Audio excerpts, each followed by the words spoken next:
BA द्वितीय वर्ष के मेरे प्रिय छात्रों, आज हम चर्चा कर रहे हैं एक नए टॉपिक पर, जो एक बहुत ही जाना माना टॉपिक है। आप सभी ने इसके बारे में सुना भी होगा, 1857 की क्रांति। छात्रों, हम सब जानते हैं कि भारत में अंग्रेजी राज्य की स्थापना के पश्चात यदि पहला कोई स्वतंत्रता संग्राम कहा जाता है तो वह 1857 की क्रांति को कहा जाता है। 1857 की क्रांति कई मायनों में बहुत ही अलग प्रकार की क्रांति मानी जाती है, या यूँ कह सकते हैं कि अंग्रेजों के खिलाफ पहली बार भारतीयों में एक जोश उत्पन्न हुआ था, एक विद्रोह हुआ था जिसने अंग्रेजों की नींव को हिलाने की कोशिश की थी। तो उसी संदर्भ में आज हम 1857 की जो क्रांति हुई उस क्रांति के कारणों को समझने का प्रयास करेंगे। यद्यपि कई अंग्रेज या कई पाश्चात्य विचारकों का यह कहना है कि यह क्रांति मात्र एक तात्कालिक रूप से सैनिक असंतोष का कारण थी, लेकिन अगर हम निष्पक्ष रूप से इस पर बात करें तो हमें पता चलेगा कि यह सिर्फ इस क्रांति की महत्वता को कम करने का उन पाश्चात्य विचारकों का एक प्रयास था। अगर इस क्रांति के कारणों की बात करें तो इन क्रांति के कारण कोई तात्कालिक नहीं थे। इसके कारणों के लिए हम पिछले 100 सालों के इतिहास पर नजर डालेंगे तो हमें उन कारणों का पता चलेगा। 1757, ठीक 100 साल पहले 1757 में जो प्लासी का युद्ध हुआ, उस प्लासी के युद्ध को भारत में अंग्रेजी राज्य की स्थापना की शुरुआत माना जाता है, और उसके ठीक 100 साल बाद 1857 की क्रांति हुई। तो ये जो क्रांति हुई इसके कारण इन 100 सालों में निहित है।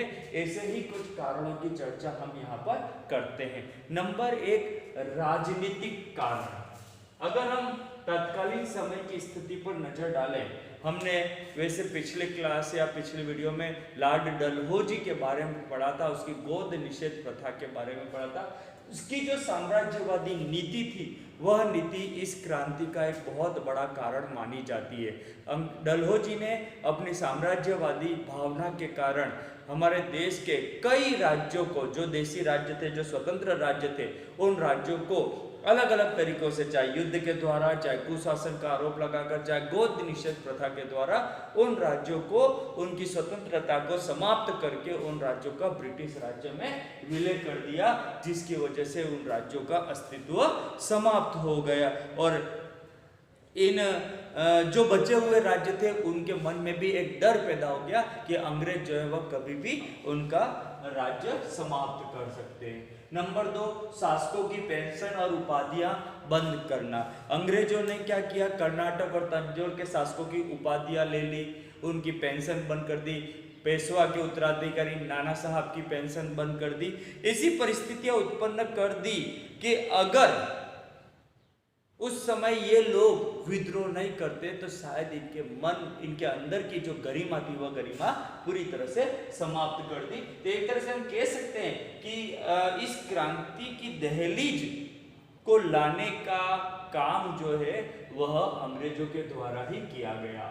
उस समय की एक जो बहुत बड़ी बात थी, बहादुर शाह द्वितीय, जो उस समय भारत का मुगल शासक था, उस समय अंग्रेजों ने उसके साथ जो दुर्व्यवहार किया वह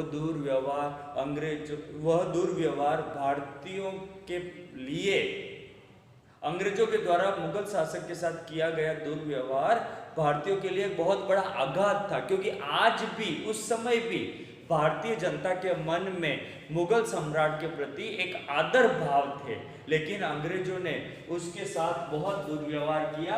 उसके जो हम बात करें 8 पुत्र थे, उन 8 पुत्रों में से अंग्रेजों ने उसके जो सबसे छोटा और निकम्मा पुत्र था, उसकी इजाजत या बहादुर शाह जफर की इच्छा के विपरीत अंग्रेजों ने उसके सबसे निकम्मे बेटे कोयस को उसका उत्तराधिकारी बनाकर उसके साथ एक संधि की, जिस संधि में यह तय किया गया कि वह लाल किला खाली कर देगा, 1 लाख की जगह मात्र 15,000 की पेंशन स्वीकार करेगा और सम्राट का पद या सम्राट की पदवी भी वह हटा देगा, खुद को बादशाह नहीं कहेगा। तो अंग्रेजों का ये एक प्रहार था कि मुगल शासन को जड़ से समाप्त करने का। तो ये जो कोशिश उनके द्वारा की जा रही थी वह भी उसके लिए भारतीय जनता के मन में बहुत बड़ा आक्रोश पैदा हो रहा था। इसी बीच में प्रथम आंग्ल अफगान युद्ध हुआ। इससे पहले तक क्या होता था कि भारतीयों के मन में या भारतीय सैनिकों के मन में एक ये भावना थी कि अंग्रेज अजय हैं, उनको कोई पराजित नहीं कर सकता है, इसलिए भारतीयों के मन में एक शंका थी, एक डर था। लेकिन जो प्रथम अफगान युद्ध हुआ और अफगानों ने जिस बहादुरी के साथ अंग्रेजों से लड़ाई लड़ी तो उनका भ्रम समाप्त हो गया, भारतीय सैनिकों का भ्रम समाप्त हो गया। उनके मन में भी यह भावना घर कर गई कि अगर वो लोग अपनी स्वतंत्रता के लिए लड़ाई अंग्रेजों से लड़ सकते हैं तो क्या हम इसके लिए लड़ाई नहीं लड़ सकते, क्या हम ऐसा कार्य नहीं कर सकते। तो ऐसी कई सारी बातें इन राजनीतिक कारणों के रूप में हमारे सामने आती है जो 1857 की क्रांति का कारण देखने को मिलती है। नंबर 2, प्रशासनिक सुधार। उस समय के गवर्नर जनरलों ने, अधिकारियों ने जो प्रशासनिक सुधार किए, उन प्रशासनिक सुधारों ने भी इन क्रांति के कारणों को हमारे सामने देखने को मिलते हैं कि ऐसे कारणों को पैदा करने की कोशिश की। जैसे उदाहरण के लॉर्ड कॉर्नवालिस हमेशा भारतीयों को अविश्वास की दृष्टि से देखता था। वह कभी भी भारतीयों पर भरोसा नहीं करता था, इसलिए उसने हमेशा जो भी भारतीय नौकरी में थे या अंग्रेजों की सेवा में थे उनको कभी भी उच्च पदों तक नहीं पहुंचने दिया, हमेशा उनको वंचित करके रखा। न्यायिक क्षेत्र की बात करें, न्यायिक क्षेत्र में भी नियम बना रखा था कि जो भारतीय जज थे उनकी अदालतों में अंग्रेजों के जो केस थे वह नहीं सुने जा सकते थे। उनका ये मानना था भारतीय जनता या भारत के जज जो है वह अंग्रेजों का न्याय नहीं कर सकते थे। एक ऊंच नीच की भावना, एक भेदभाव की भावना हमें यहाँ पर देखने को मिलती है। भू राजस्व प्रणाली में उन्होंने सुधार करने के प्रयास किए। उन्होंने कृषि के क्षेत्र में कई या भू राजस्व के क्षेत्र में कई नवीन प्रणालियां, जैसे महलवाड़ी व्यवस्था है, जैसे रैयतवाड़ी व्यवस्था है, जैसे स्थायी बंदोबस्त है, इन बंदोबस्तों को उन्होंने लागू किया। लेकिन हर बंदोबस्त में उन्होंने क्या किया, किसानों से ज्यादा लगान वसूल करने की कोशिश की। तो ये सारे जो प्रयास थे जिनको प्रशासनिक सुधारों के नाम से लागू किया गया, इन्होंने भी भारतीय जनता के मध्य असंतोष पैदा करने का कार्य किया। सामाजिक कारणों की बात करें, समाज, अंग्रेजों ने जब भारत पर अधिकार कर लिया, अंग्रेजों ने भारत के राज्यों पर अधिकार कर लिया, तो उन्होंने भारत में कई प्रकार के समाज सुधार के कार्य करने के प्रयास किए। लेकिन भारत का जो समाज था वह रूढ़िवादी समाज था। अंग्रेजों ने भारत में पाश्चात्य शिक्षा को लागू करके भारतीय शिक्षा प्रणाली पर प्रहार किया। भारत की जो प्राचीन परंपरागत शिक्षा प्रणाली थी उसको समाप्त करने का प्रयास किया।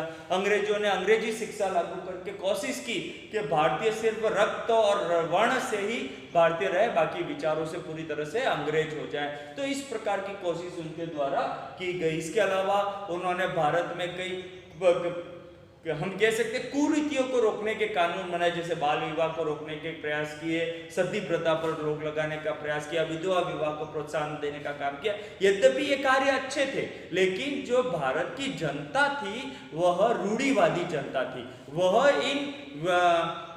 इन सुधारों को, इन परिवर्तनों को एकदम से एक्सेप्ट नहीं कर सकती थी। इसलिए भारत की जनता के मन में एक डर बैठ गया कि भारत की जो प्रारंभिक या पारंपरिक जो प्रणाली है, अंग्रेज उसके ऊपर चोट पहुंचाना चाहते हैं। अंग्रेज जो है वह भारत की समाज को समाप्त करना चाहते हैं। रंग भेद की नीति अंग्रेजों ने अपना, एक काले गोरे का भेद अंग्रेजों के साथ भारतीयों के साथ करते थे।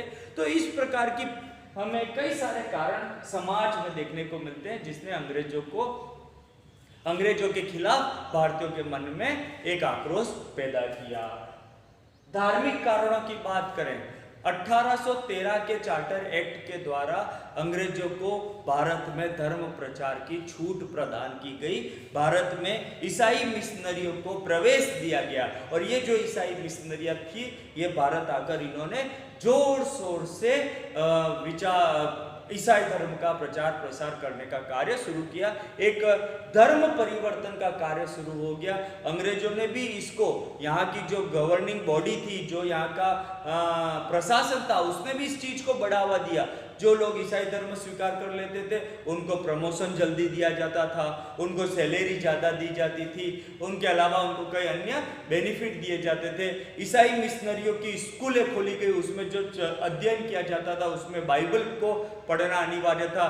भारतीय धर्म को के ऊपर कुठाराघात किया जाता था, उनकी खिल्ली उड़ाई जाती थी, भारतीय धर्म के, भारतीय देवी देवताओं का मजाक बनाया जाता था। तो इस प्रकार के प्रहार धर्म के क्षेत्र में अंग्रेजों के द्वारा किए गए। इसके अलावा एक कानून बना दिया गया, लॉर्ड विलियम बेंटिक ने एक कानून बना दिया कि जो भी व्यक्ति ईसाई धर्म स्वीकार करेगा उसको पैतृक संपत्ति से वंचित नहीं किया जाएगा। तो ये चीज क्या थी? ये चीज भी ज्यादा से ज्यादा धर्म परिवर्तन करने के लिए प्रोत्साहित करने का कार्य था। तो धर्म के क्षेत्र की बात करें तो यहाँ पर भी हमें कई सारे ऐसे कारण देखने को मिलते हैं। आर्थिक कारणों की बात करें, अगर हम आर्थिक सबसे ज्यादा प्रभाव अगर भारत में किसी क्षेत्र पर पड़ा तो वो था अर्थ, भारत की अर्थव्यवस्था। अंग्रेजों का जो शासन था वह भारत की अर्थव्यवस्था के लिए एक बहुत बड़ा आघात जिसको कह सकते हैं साबित हुआ। एक बहुत बड़ा नुकसान जिस क्षेत्र में भारत को हुआ वह भारत का आर्थिक क्षेत्र था। भारत की जो प्राचीन व्यवस्था थी वह कृषि प्रधान अर्थव्यवस्था थी, लेकिन अंग्रेजों ने भारत में आकर यहाँ की कृषि को नष्ट कर दिया, यहाँ के प्राचीन जो अर्थव्यवस्था थी उसको नष्ट कर दिया। उन्होंने यहाँ के जो घरेलू उद्योग धंधे थे, कुटीर उद्योग धंधे थे, उनको समाप्त कर दिया। और इस प्रकार अगर हम देखते हैं कि जो अंग्रेजों ने यहाँ पर कृषि के क्षेत्र में जो उन्होंने नए नए नियम लागू किए, व्यवस्था लागू की, महलवाड़ी व्यवस्था चाहे रैयतवाड़ी व्यवस्था थी, उन्होंने कृषि को आगे बढ़ाने का काम नहीं किया बल्कि उनको समाप्त करने का कार्य किया। तो कृषि को उन्होंने नष्ट किया। इस कृषि को नष्ट करने से जो कृषक वर्ग था वह बेरोजगार हो गया, वो लोग शहरों की ओर दौड़े, तो वह लोग वहाँ की फैक्ट्रियों में जाकर, अंग्रेजों के कल कारखानों में जाके वो किसान जो है वह मजदूर बन गए। तो इस प्रकार का एक परिवर्तन हमें यहाँ पर देखने को मिलता है। मजदूरों की बात करें तो अंग्रेजों ने मजदूरों की, जो अंग्रेजों की फैक्ट्रियों में, कल कारखानों में काम करते थे, उन मजदूरों के साथ भी अगर हम देखें तो कोई ऐसा उनको सुविधाएं प्राप्त नहीं थी, उनको अंधेरे में काम करना पड़ता था। उनके जो एक सामान्य जिसको हम कह सकते हैं अधिकार थे, उन अधिकारों से भी वो लोग वंचित थे। तो एक तरह से बहुत हानिकारक प्रभाव हमें यहाँ पर देखने को मिलता है। राज्यों पर अधिकार कर लिया, उनकी सेनाएं समाप्त कर दी, तो हजारों की संख्या में सैनिक भी जो है वह बेरोजगार हो गए। तो एक तरह से वह दबाव जो है कृषि क्षेत्र पर पड़ा, लेकिन इतनी भूमि नहीं थी कि वहां पर इतना मैन पावर को खपाया जा सके। तो कहने का मतलब यह है कि एक तरह से बहुत विनाश की स्थिति हमें यहाँ पर देखने को मिलती है। छात्रों, कुछ कारण और हैं, उन पर हम अगले वीडियो में चर्चा, क्योंकि यहाँ पर वीडियो की कुछ लिमिट है, अपलोड करने में कुछ समस्या है, इसलिए हम इसको यहाँ पे स्थगित कर रहे हैं। दूसरे वीडियो में मैं इसको जारी रखते हुए इन कारणों पर और चर्चा करूंगा। बहुत बहुत धन्यवाद।